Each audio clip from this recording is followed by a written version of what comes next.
অত্যন্ত পবিত্র এবং পূর্ণ মাস আমাদের সৎসঙ্গী বৃন্দের কাছে। এই ভাদ্র মাস পুরুষোত্তমের জন্ম মাস। জন্মাষ্টমী কিছুদিন আগেই গেছে। শ্রী ঠাকুরেরই পূর্ববর্তী রূপ পুরুষোত্তম ভগবান শ্রীকৃষ্ণ এই মাসেই জন্মগ্রহণ করেছেন। তিনি আবার সে পূর্ণ ব্রহ্ম নারায়ণ রূপে পাপীকে উদ্ধার করতে, পরিত্রাণ করতে এই ধরাধামে অবতীর্ণ হলেন। বাংলা 1295 সালে 30শে ভাদ্র, অধুনা বাংলাদেশের পাবনা জেলার হিমায়তপুর গ্রামে পদ্মা নদীর পাড়ে। তিনি রাম, কৃষ্ণ, বুদ্ধ, যিশু, হযরত রসুল, শ্রী চৈতন্য, রামকৃষ্ণ পরমহংস, ঠাকুর অনুকূল চন্দ্র। সেই একই পরমাত্মা যুগমাফিক এই ধরাধামে অবতীর্ণ হয়েছেন। সেই একই কথা, সেই সব শিয়ালের একই রা। পাকিস্তানের শিয়াল আর ভারতবর্ষের শিয়াল আর আমেরিকার শিয়াল ডাকলে সে হুক্কা হুয়াই ডাকে। এবং এই প্রেরিত পুরুষোত্তমদের মধ্যে যারা বিভেদ আনে তারা কিন্তু শয়তানের দূত। তাই শ্রী ঠাকুর দৃপ্ত কণ্ঠে ঘোষণা করলেন, ধর্মে সবাই বাঁচে বারে, সম্প্রদায়টা ধর্ম নারে। ধর্মে জীবন দীপ্ত রয়, ধর্ম জানিস একই হয়। পূর্ব তনে মানে না যারা, জানিস নিছক ম্লেচ্ছ তারা। তাই এই কীর্তন গান আর ফুলচন্দন মালা তুলসী দিয়ে কিন্তু ধর্ম নয়, এটা একটা অনুষ্ঠান মাত্র। আচার্যদেব যে বলেন সৎসঙ্গ যে আমরা 1.5 ঘন্টা 2 ঘন্টা করি বা একটা অনুষ্ঠান করি, উৎসব করি, সবই কিন্তু অনুষ্ঠান। মন্দির করি, মসজিদ করি, সবই অনুষ্ঠান, এগুলো বাহ্যিক একটি অনুষ্ঠান। কিন্তু আমার ব্যক্তি জীবনে, আমার মনোজগতে, আমার চরিত্রে আমি কতটা নিজেকে শুধরাতে পারছি, তার রঙে রঙিন হইতে পারছি, সেটাই কিন্তু অ্যাসিড টেস্ট, সেটাই আমার কাছে মূল পরীক্ষা। তাই এই পাপীকে উদ্ধার করতে তিনি আসেন। পুরুষোত্তম ভগবান শ্রীকৃষ্ণ যখন বলেছিলেন যে যদা যদা হি ধর্মস্য গ্লানি ভবতি ভারত অভ্যুত্থানম অধর্মস্য তদাত্মানং সৃজাম্যহম পরিত্রাণায় চ সাধুনাং বিনাশায় চ দুষ্কৃতম ধর্ম সংস্থাপনার্থায় সম্ভবামি যুগে যুগে। সেই একই কথা রেশ ধরে বর্তমান পুরুষোত্তম শ্রী ঠাকুর অনুকূল চন্দ্র বললেন, ধর্ম যখনই বিপাকী বাহনে ব্যর্থ অর্থে ধায়, প্রেরিত তখন আবির্ভূত হন, পাপী পরিত্রাণ পায়। তাই এই যে বর্তমান সমাজ ব্যবস্থা, দিকে দিকে দুর্নীতি সমাজের রন্ধ্রে রন্ধ্রে ঢুকে গেছে। মানুষ শান্তির জন্য হাহাকার করছে, শান্তি পাচ্ছে না।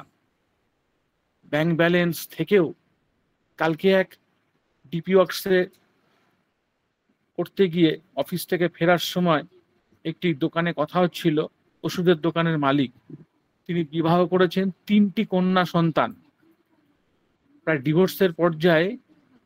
গিন্নি 3টে মেয়েকে নিয়ে চলে গেছেন বাপের বাড়ি, আর তিনি ব্যবসা সামলাচ্ছেন। ভালো ব্যবসাদার, বড় দোকান ওষুধের, তার বাড়ি ঘর জমি জায়গা সবই আছে। এ আমাদের পূর্ব বর্ধমান জেলারই স্থানীয় একটি মানুষ, আমি আর নাম করছি না। তাহলে ব্যবসা আছে, অর্থ আছে, জমি আছে, বউ আছে, গিন্নি আছে, মেয়ে আছে, সন্তান আছে, থেকেও যেন কিছু নেই। সেই মানুষটি দীক্ষাও নিয়েছিলেন এবং কিন্তু ঠাকুরকে ভুলে গেছেন। দোকানে ঠাকুরের বিগ্রহ আছে, ছবি রেখেছেন, কিন্তু ইষ্টভৃতি করেন না। তাহলে আমি উদ্ধার পাবো কি করে? বিধাতা পুরুষ তিনি যে বিধান দেন, সেই বিধানটাকে আমার মেনে চলতে হবে। আচার্যদেব বললেন যে পাখা নিয়ে হাতে বসে থাকলে হবে না, সে ফর্মুলাটাকে আমাকে অ্যাপ্লাই করতে হবে। তার মানে আমি পাখা নিয়ে যদি নাড়াই, অভ্যাস করি, অনুশীলন করি, সেই কর্মযোগের কথা গীতাতে ভগবান শ্রীকৃষ্ণ যে বললেন অভ্যাস যোগ, সেই গুড হ্যাবিট যদি আমি নিজেকে রপ্ত করি, তাহলে তার ফল আমি পাবো। তাহলে তিনি ইষ্টভৃতি করেন না, ওই ঠাকুরকে কোনো রকমে রেখেছেন, রাখতে হয়। আমি বললাম আপনি আজকে থেকে মানে আগামীকাল মানে আজকে সকাল থেকে ইষ্টভৃতি করেন, শুরু করেন। তাই এই যে সংসার জীবনে আমাদের এত অশান্তি এবং সমাজ জীবনে, এর সব মূলেই কিন্তু ঠাকুর বলছেন আসল গলদ হচ্ছে বা মানুষের জীবনের মূল যে মূলধন ক্যাপিটাল হচ্ছে যে ইষ্টানুরাগ। সেই অনুরাগ রোজ দেখবেন বাসেতে যখন আমরা জার্নি করি, যখন রাস্তাগুলো অমসৃণ থাকে, খুব জার্কিং যখন হয়, তখন আমরা কি করি? ভিড় বাসেতে দাঁড়িয়ে আছি বা বসে আছি, তখন হ্যান্ডেলটা, সিটের হ্যান্ডেল বা বাসের যে হাতলটা থাকে শক্ত করে ধরে দাঁড়াই, যাতে ঝাঁকুনিতে আমার শরীরটা ডিসব্যালেন্স না হয়ে যায়। তেমন এই যে কুরুক্ষেত্রের যুদ্ধ, সেই এই কুরুক্ষেত্রের যুদ্ধ যে মহাভারত হয়েছিল তা নয়, প্রতিদিনই সংসারের মধ্যে আমাদের কুরুক্ষেত্রের যুদ্ধ চলছে। বৃত্তি প্রবৃত্তি, অশান্তি, এর থেকে রক্ষা পাবো কি করে?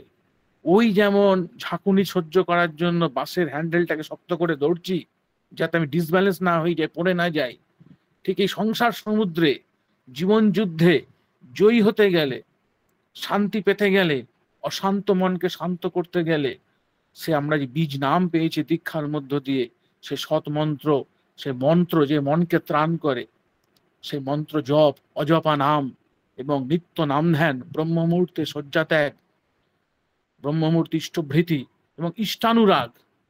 ওই ইষ্টানুরাগটাই হচ্ছে ইষ্টের প্রতি ভালোবাসা, নিষ্ঠা, অচ্যুত নিষ্ঠা। এটাই কিন্তু মানুষের জীবনের মেন ক্যাপিটাল। এই মূলধন যদি কারোর থাকে, সে কিন্তু জিরো থেকে হিরো হতে পারে। এটাই ঠাকুর চেয়েছেন। তাই আমরা যেন তার যে মন্ত্র শিষ্য, তার দীক্ষায় দীক্ষিত হয়েছি, আমরা যে ঠাকুরকে আমাদের জীবনের কিলকেন্দ্রে প্রথম এবং প্রধান করে রাখি। আচার্যদেব যে কথাটি বলেছেন যে আমরা বিপদের সময় ঠাকুরকে 1 নম্বরে রাখি, কিন্তু অন্য সময় আমরা দেখা যাচ্ছে বাড়িতে 4 জন লোক, ঠাকুরকে 5 নম্বর স্থানে রেখে দিই। এইটি কিন্তু আচার্যদেবের ঈপ্সিত নয়। তিনি মুখ্য, তিনি প্রথম এবং প্রধান, তাকে না খাইয়ে আমি খাবো না।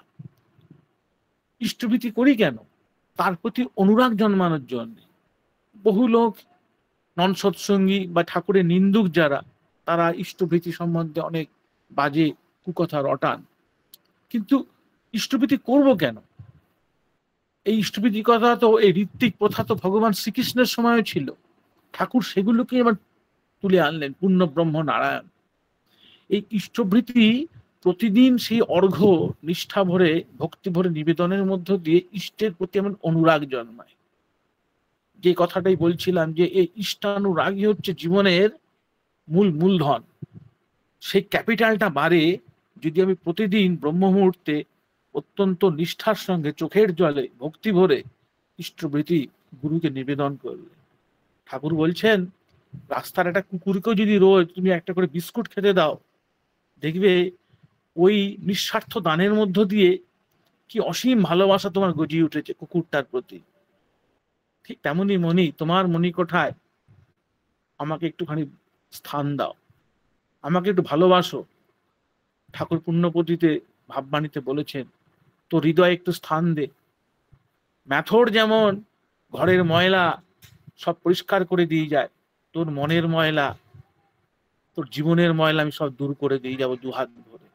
ঠাকুর আমার কাছে, আমাদের কাছে সেই অকৃত্রিম ভালোবাসা চেয়েছেন। ঠাকুর বলছেন কোন ভক্তের হৃদয়ে যখন দেখি সেই নিষ্ঠা, অনুরাগ গুলো প্রস্ফুটিত হয়, আমি তখন রোমন্থন করি তার কথা। শ্রী ঠাকুর এই বলে তিনি উদ্দীপ্ত হয়ে উঠছেন। অর্থাৎ তিনি এই ইষ্টানুরক্তির কথা, ইষ্টানুরাগের কথা, এইটির উপর বারবার জোর দিয়েছেন। ঠাকুর বললেন ইষ্টের চেয়ে থাকলে আপন ছিন্ন ভিন্ন তার জীবন। তাই আমাদের জীবনে সব থেকে বেশি ঠাকুরকে আমরা ভালোবাসবো। এবং এই যে ভাদ্র মাস, পূর্ণ মাস, পুরুষোত্তমের জন্ম মাস, আমরা প্রতিদিনই সৎসঙ্গে যাচ্ছি। তার আগে শ্রী শ্রী বড় মার জন্ম মাসে মায়েরা মাতৃ সম্মান করলেন। প্রতিদিনই এই এই অনুষ্ঠানগুলোর মধ্য দিয়ে এবং এই যে অনলাইন সৎসঙ্গের মধ্য দিয়ে আমরা ইষ্ট রস পান করছি এবং নিজেকে যাজিত করছি। এবং ঠাকুর যে বললেন, যে বিধান দিলেন, যজন যাজন ইষ্টভৃতি সস্তনি সদাচার, এই পঞ্চনীতি পরিপালনের মধ্য দিয়ে আমরা প্রত্যেকেই নিজেকে উন্নত করে তুলছি। আজকে বেদ বেদান্ত, মনুসংহিতা, কঠোপনিষদ, গীতা, পুরাণ, মহাভারত, রামায়ণ, যত প্রাচীন ধর্মগ্রন্থ আছে এবং সেই কঠিন ধর্মশাস্ত্র, সংস্কৃত শ্লোক, সেই ধর্মের ব্যাখ্যা বর্তমান জীবনে আমি কি করে মেনে চলবো? আমার বাস্তব জীবনে এখন জেট গতির যুগ, মানুষ চাকরি, ব্যবসা, কর্ম, আয় উপার্জন নিয়ে ব্যস্ত। এর মধ্য দিয়ে আমি ধর্মকে কি করে পরিপালন করে চলবো? আমার কমপ্লিট বিইং অ্যান্ড বিকামিং কিভাবে হবে? আমার পরিবারটাকে কি করে আমি সুন্দর রাখবো? আমার নেক্সট জেনারেশন, তাদেরকে কি করে উন্নতিমুখী করে তুলবো? ঠাকুর সে সমস্ত ফর্মুলা দিয়ে গেছেন তার হাজারো হাজারো বাণীর মধ্যে, বইয়ের মধ্যে। সেই ফর্মুলা, সেই বাঁচা বাড়ার তুক, জীবন বৃদ্ধির কথাই শ্রী ঠাকুর তার 81 বছরের ভাগবত জীবন দিয়ে বলে গেছেন। আগামী 10,000 বছরের রসদ দিয়ে গেছেন যে পাপী পরিত্রাণ পাবে, আমরা শান্তি পাব। এই অশান্তির কুরুক্ষেত্রের যুদ্ধে আমরা যাতে সে যুদ্ধে জয়লাভ করি, জীবন যুদ্ধে হেরে না যাই, তাই জন্য ঠাকুর সমস্ত কিছু উজাড় করে দিয়েছেন। এখন শুধু সেগুলোকে জানার এবং মেনে চলার কথা। শুধু জানলেই হবে না। ঠাকুর বললেন সত্যানুসরণে বই পড়ে বই হয়ে যেও না, বইয়ের এসেন্সকে মজ্জাগত করতে চেষ্টা করো। এবং আমার বলাগুলি যদি শুধু তোমার চিন্তা ও কথারই খোরাক মাত্র হয়, করার বা আচরণের ভিতর দিয়ে যদি সেগুলোকে বাস্তবে ফুটিয়ে তুলতে না পারো, পাওয়া যে তোমার তমসাচ্ছন্ন রয়ে যাবে, তা কিন্তু অতি নিশ্চয়। আমরা দুবেলা প্রার্থনা করি, ভোরে উঠে নাম ধ্যান করার চেষ্টা করি, ব্রহ্মমূর্তি ইষ্টভৃতি নিবেদন করি। এইটা করার মধ্য দিয়ে ঠাকুরের প্রতি অনুরাগ জন্মায়। ঠাকুরকে ভালোবাসি বলেই সৎসঙ্গে যাই, কষ্ট করে দেওঘর যাই, আচার্য প্রণাম করি। তাকে ভালোবাসি বলেই তো তার বইগুলো পড়ার চেষ্টা করি, তিনি যাগুলো বলেছেন। তাই এই তার বলাগুলি, তার মেসেজগুলি, তার বিধানগুলি মেনে চলাটাই ধর্ম। আমি কতটুকু ঘুমাবো, কি খাবো, কখন ঘুম থেকে উঠবো, কিভাবে পরিবার পরিপালন করব, সন্তান সন্ততি কিভাবে মানুষ করব, বিয়ে থা কিভাবে করব, ছেলে মেয়েকে কিভাবে বিয়ে দেব, কিভাবে বিয়ে থা করলে নেক্সট জেনারেশন উন্নত হবে, আমার ছেলেটা মদ খেয়ে মাতাল হয়ে যাবে না তো স্কুল কলেজ ইউনিভার্সিটিতে গিয়ে, আমার মেয়েটা কলেজে উঠে পালিয়ে যাবে না তো একটা যে কোনো বাজে ছেলের সাথে মিলেমিশে? এই গ্যারান্টি কে দেবে? এবং এই বিভীষিকা, এই হতাশা আজকে বাবা মা থেকে শুরু করে পরিবার পরিজন গার্জিয়ানদের মধ্যে আতঙ্কে ভুগছে। আজকে শিক্ষা, ইউনিভার্সিটি, কলেজ অভাব নাই, কিন্তু আদর্শবান শিক্ষক এবং আদর্শবান স্টুডেন্টের অভাব।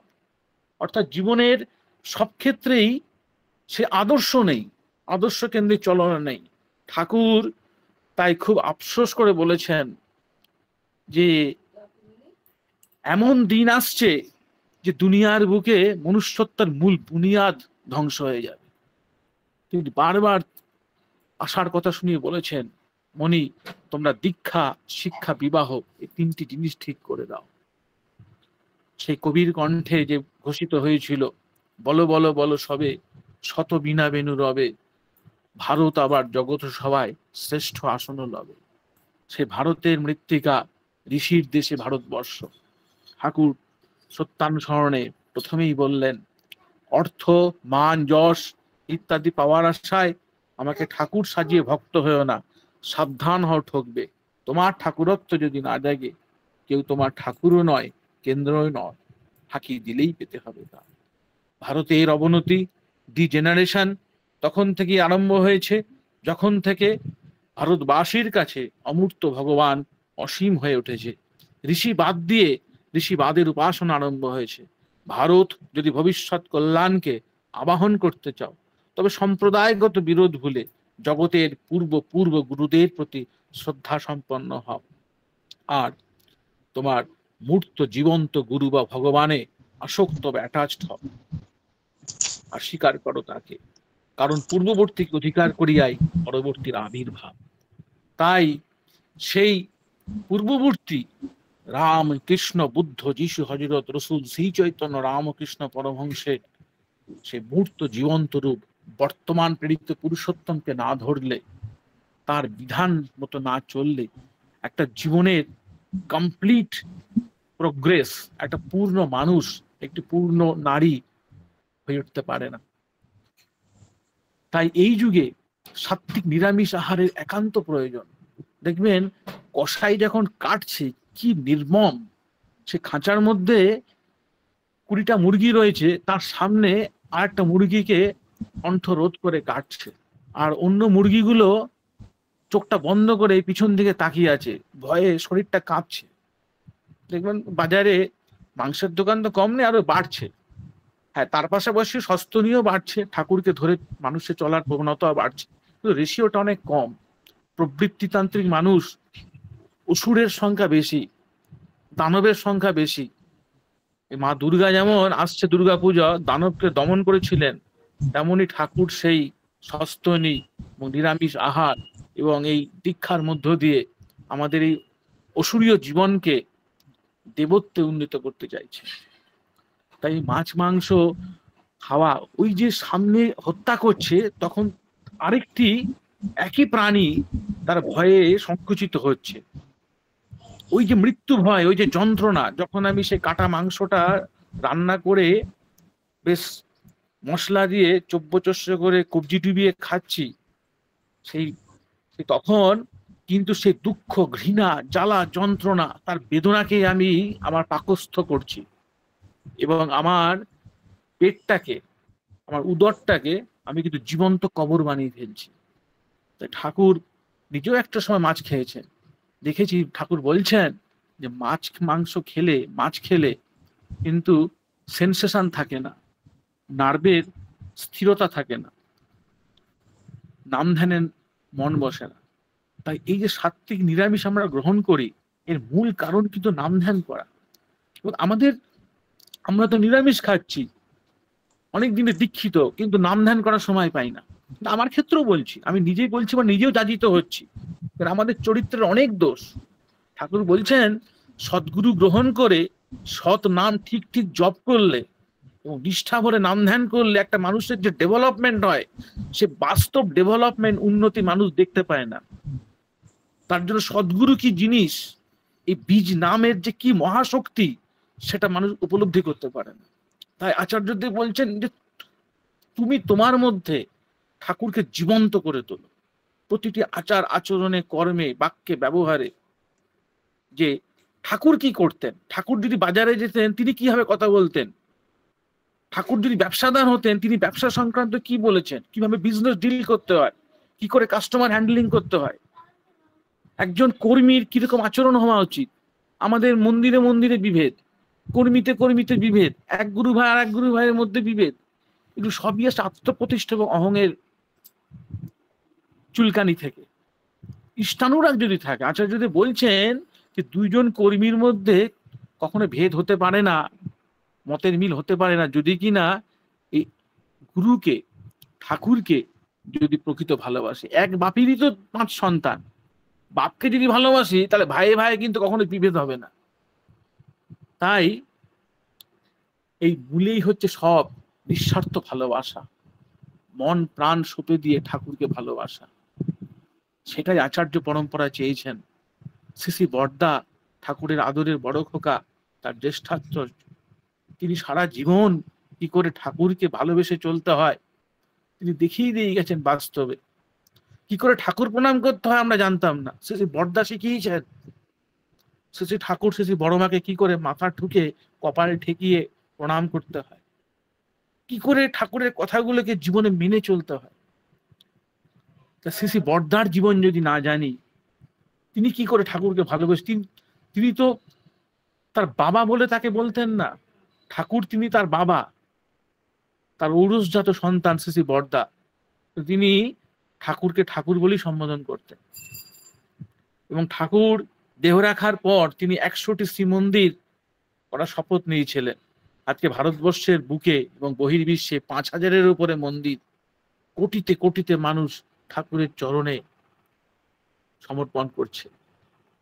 তাই সেই শ্রী শ্রী ঠাকুর, তারপরে শ্রী শ্রী বরদা, পূজ্যপাদ দাদা, বর্তমান আচার্যদেব, সেই আচার্যের মধ্য দিয়েই কিন্তু তিনি লীলা করেন। পুরুষোত্তমের অবর্তমানে তন্নিষ্ঠ তত্ত্বপা আচার্যই স্মরণীয়, ঠাকুরের বাণীতে আছে। তো বর্তমানে আমি ঠাকুরকে কি করে মেনে চলবো? আমি শুধু সস্তনী করলাম, একটু ঠাকুরের বই পড়লাম, ঠাকুরের কথা জানলাম, নিরামিষ খেলাম, যাজন করলাম না, ডিপিওয়ার্স করলাম না, আমার পারিপার্শ্বিককে ইষ্টে উদ্বুদ্ধ করলাম না, আমি কিন্তু শুকিয়ে মরে যাব। আমার পাড়াতে কিন্তু আর ঠাকুর বেশি দূর প্রসারিত হবেন না। তাই নিজের পাড়া, নিজের পারিপার্শ্বিক, নিজের স্থানীয় কেন্দ্র মন্দির, সেখানে যোগদান করা। আমরা একটুখানি খোঁচা মেরে কথা বললি, আমাকে একটু খোঁচা মেরে কথা বললো, আমি মানে উত্তেজিত হয়ে গেলাম। ঠাকুর বলছেন যে তোমার গালে 3 চড় মারলে তুমি যদি সেটা সহ্য করে নিতে পারো, সেটা কিন্তু বাহাদুরির লক্ষণ। ঠাকুর বলছেন, হাউজারম্যানদা ঠাকুরকে বলছেন, মেডিটেশনের রুট মিনিং টু মেজার। ঠাকুর বলছেন আমি তার প্রতি কতখানি অ্যাডহার্ড, মেডিটেশন তা জানিয়ে দেয়। তোমার গালে 3 চড় লাগাই দিলে বোঝা যায় তুমি তেমনি থাকো না বিক্ষিপ্ত হয়ে যাও। আবার যখন তোমাকে খুব তোয়াজ করা হচ্ছে তখনই বা তুমি কেমন, এইসবের ভিতর দিয়ে তুমি তোমাকে মেজার করতে পারো। আসলে ঠাকুরকে নিয়ে চলা মানে কিন্তু ম্যানেজমেন্ট। আমি যদি ডিসিপ্লিন না হই, আমি যদি নাম ধ্যান না করি, আমি কিন্তু মানুষের একটা বাজে বিহেভিয়ারকে আমি অ্যাবজর্ব করতে পারবো না। ঠাকুরের চিকিৎসা জীবনে তিনি যখন, তো সেই সময় পাবনাতে 100 টাকা তার ফিস ছিল। পাবনার শহরে টাউনের ডাক্তাররা হিংসা করে বলতো অনুকূল তো কিছুই জানে না, ওর মায়ের ওই মনোমোহিনী দেবীর তাবিজ কবজ দেয়, ওই দিয়ে রোগ সারায়, ও শালার ডাক্তারি কি জানে। এরকম বহু নিন্দা সারা জীবন তিনি শুনে এসেছেন। ঠাকুর বলছেন যে আমার নাম অনুকূল বটে, জীবনের প্রতি পদে প্রতিকূলতার পাহাড় কেটে আমাকে চলতে হয়েছে। তিনি এমনি এমনি আজকে বিশ্ব সম্রাট নন। শিয়ালদা স্টেশনে তাকে পেপার পেতে শুতে হয়েছে, খাবার পাননি, রাস্তার কলের জল খেয়ে কলকাতায় ডাক্তারি পড়েছেন, ট্রামে ওঠার পয়সা নাই, হেঁটে গেছেন ডিকটেশন করতে, প্র্যাকটিক্যাল ক্লাস করতে, সায়েন্স নিয়ে যখন ডাক্তারি নিয়ে তিনি যখন পড়েছেন। তাহলে কি অপরিসীম তিনি যুদ্ধ করেছেন জীবনে। তার জন্মভূমি তাকে ত্যাগ করে আসতে হয়েছে, তার কথা শোনেননি। সে সময় শ্যামাপ্রসাদ মুখোপাধ্যায় থেকে শুরু করে নেতাজি সুভাষচন্দ্র বসু, মহাত্মা গান্ধী, দেশবন্ধু চিত্তরঞ্জন দাস, তৎকালীন সময় রাষ্ট্র নেতাদের ঠাকুর বহু আগে থেকে বলেছেন যে দেশ বিভাগ রোধ করার কথা, হিন্দু মুসলমানের ব্যালেন্স আনার কথা, তার কথা কেউ কানে দেয়নি। সে দেশভাগের বিষাক্ত পরিণাম আজও আমরা উপলব্ধি করছি। আমাদের সে যন্ত্রণার কারণ ঘটেছে। তাই সেই পুরুষোত্তমকে, তার কথা অমান্য করে চললে, তাকে তার বিধান অনুশাসন বা যদি না মেনে চলি, কি আমার ব্যক্তি জীবন, কি পারিবারিক জীবন, কি রাষ্ট্র জীবন যে অশান্তির অন্ধকারে তমসাচ্ছন্ন হয়ে তা কিন্তু অতি নিশ্চয়। তাই ঠাকুরকে ভালোবাসা, তার বিধান মেনে চলাটাই একমাত্র জীবনের পথ, শান্তির পথ। তিনি ব্যক্তি জীবন, দাম্পত্য জীবন, পরিবার জীবন, রাষ্ট্র জীবনকে উদ্ধার করতে এসেছেন। তার বাণীতেই তিনি বলেছেন, ধর্ম যখনই বিপাকী ব্যাহনে ব্যর্থ অর্থে ধায়, প্রেরিত তখন আবির্ভূত হন, পাপী পরিত্রাণ পায়। তাই আমাদের জীবনের সমস্ত কলুষতাকে আমরা নির্মূল করে তুলতে পারি সেই অচ্যুত ইষ্টানুরাগের মধ্য দিয়ে, ইষ্টের প্রতি গভীর ভালোবাসার মধ্য দিয়ে, যা আচার্যদেব বাস্তবে আচরণ করে দেখাচ্ছেন। তাই তিনি আচরণশীল আচার্য। তা আমরা আচার্য কেন্দ্রিক হয়ে ইষ্ট নির্দেশ মাথায় নিয়ে তার দেওয়া যে অনুশাসনবাদগুলি আছে, যজন যাজন ইষ্টভৃতি সস্তনি সদাচার এবং ডিপি ওয়ার্কস, পূজনীয় অবিন দাদা যেটা বলছেন বারবার করে, যে মানুষকে সেই ইষ্টের সাথে সবসময় যোগযুক্ত করে রেকটিফাই করে চলা, সেইভাবে আমরা প্রত্যেকেই চলার চেষ্টা করব এবং ঠাকুরের বিধানগুলোকে একদম ডিসিপ্লিন স্টুডেন্টের মতন, কোনো প্রশ্ন থাকবে না। তিনি বলেছেন সেই তার কথা মেনে চলাই আমার জীবনের সাধনা। প্রশ্ন আবার অস্তে যাউক, রহুক যুক্তি সরে, তোমার মতো করব পালন মরণ স্তব্ধ করে। তাই মরণকে স্তব্ধ করে জীবনের সমস্ত দুর্বলতা হতাশাকে কাটিয়ে সেই প্রবল ইষ্ঠানুরাগের সাথে অস্খলিত ইষ্টনিষ্ঠা নিয়ে নিষ্ঠা, আনুগত্য, কৃতিসম্বেগ, শ্রম সুখপ্রিয়তা, ক্লেশ সুখপ্রিয়তার মধ্য দিয়ে আচার্য কেন্দ্রিক হয়ে আমরা ইষ্ট নিষ্ঠায় অটুট হয়ে চলি। জীবনের প্রতিটি পরাজয়কে হার মানিয়ে প্রতিকূলতার পাহাড়কে কাটিয়ে ঠাকুর যেমন দিগ্বিজয় করেছিলেন, আমরা এক একজন নিজেদের ভিতরে ঠাকুরত্বকে জাগিয়ে তুলি, ঠাকুরময় করে তুলি নিজেদের জীবনকে, পরিবারকে, পারিপার্শ্বিককে। উপস্থিত সকলের সর্বাঙ্গীন মঙ্গল প্রার্থনা করি ঠাকুরের চরণে। এবং এই পূর্ণ ভাদ্র মাস, এই আগামী যে ঠাকুরের জন্মোৎসব পরিপালিত হবে, আমরা যাতে সকলেই সেই মহোৎসবে মেতে উঠতে পারি ঠাকুরকে নিয়ে, এই প্রার্থনা রেখে, আমি জানি না আমি আমার আবেগপূর্ণ ভাষায় কি বললাম, যদি কোনো ভুল বলে থাকি ক্ষমা করবেন। যাই হোক, শ্রী ঠাকুরের সেই একটি বাণী দিয়েই শেষ করছি আমার বক্তব্য। ইষ্টি চলন থাকি যদি, রুখবে না তোর দুর্গতি, দুর্গতি সব দুর্গ হয়ে আনবে জয় উন্নতি। জয় গুরু দাদা, জয় গুরু।